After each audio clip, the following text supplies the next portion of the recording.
So I'm using the new hybrid reverb, and I've chosen Synthetic Drum Room.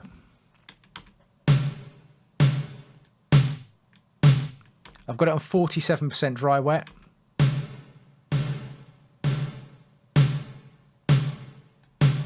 And then let's have a look at the EQ. So I've come into EQ8 and around about 235 hertz. Now with snare drums, quite often the thwack you hear, that boof, boof, that initial kind of body of the snare that you want to hear can be around about 200 hertz. There can also be a lot of mud. Remember we spoke about that, around about 200 hertz, because you've got to be careful. But I have given it a little push around 200, and then I've dipped it underneath at 500. And that's kind of like a Pultec trick. You know, Pultec EQs, they have a boost and a cut.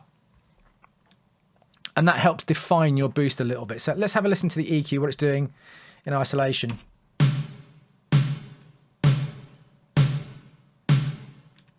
So it's making it feel a bit bigger. The snare now feels a little bit bigger. That's the bit I'm boosting. Yeah, that's quite an aggravating frequency above it. And then after I've EQ'd it, I'm compressing it. What I want to do is really make the snare punchy.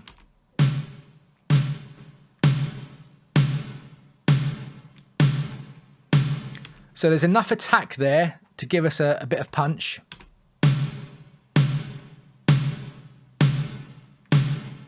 But I've also got the release relatively slow, and that helps bring up the reverb. So if I turn the release up, we lose that reverb tail. And then finally I've got the gate. Well, not finally, next I've got the gate. Now the gate is being triggered by the snare channel itself. So this gate is opening and closing based on the incoming snare. I have done a tutorial on this before. But fundamentally what's happening is this is going to give us a volume envelope being triggered by the sound itself.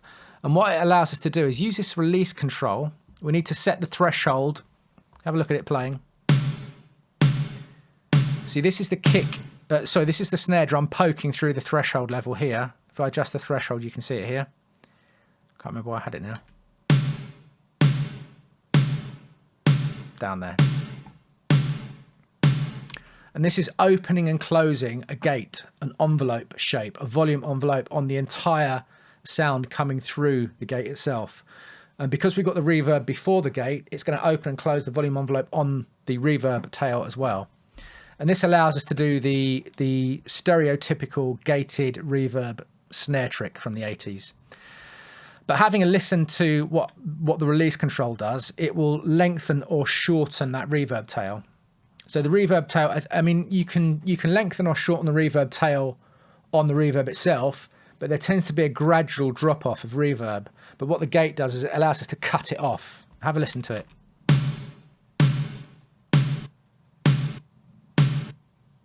Like that. Yeah, I feel it works best around there. And then finally, I've got one more EQ tidying things up a little bit.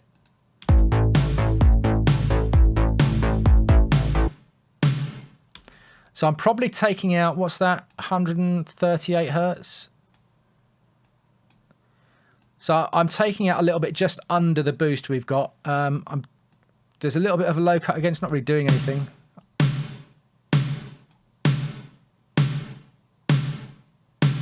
And then I felt that something up here, 6.3 kilohertz.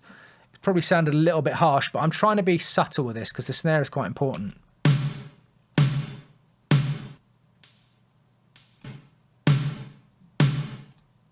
Yeah. Yeah, it's just taking out a little bit of that really harsh top end.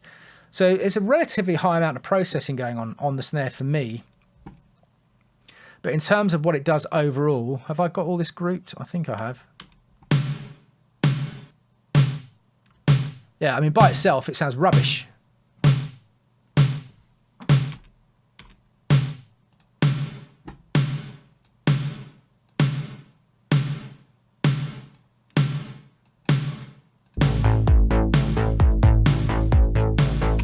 And that's pretty much it. ladies and gentlemen. You know, that little joke I made at the beginning, snare's more important than the kick. I wouldn't say it's more important, but if you go back and listen to the playlist I've given you, the tracks, as I said, they are all slightly different. I was trying to draw influences from a lot of different avenues. I went down the more traditional midnight time cop route, ultimately. But the kick drums aren't actually doing that much in these tracks. They are there for rhythmic reinforcement. It's not like a trance kick or a psytrance kick or any form of modern EDM, really, where the kick really is punching through and it really is getting you in the balls. It's just there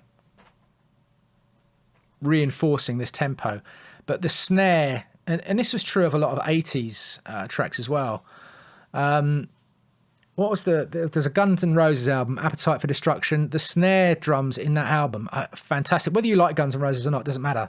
I think it's quite fun still. But the snares are so powerful, so punchy.